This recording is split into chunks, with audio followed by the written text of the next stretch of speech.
छ तोहार लाली रे उठ गलिया सब छोड़ा फिदा छ तोहार लाली रे उठ गलिया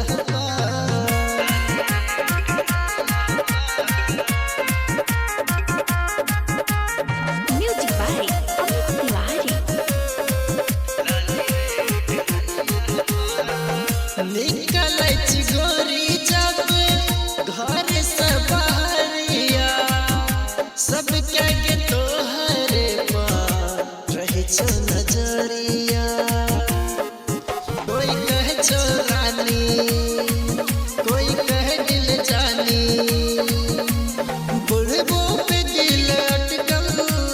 बुढ़बो के दिल अटकल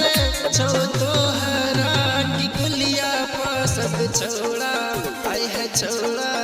सब छोड़ा फिदा छ तोहार लाली रे उठ गलिया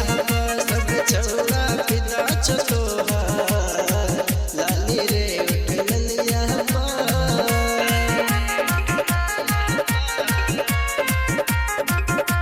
म्यूजिक बाय अमित तिवारी।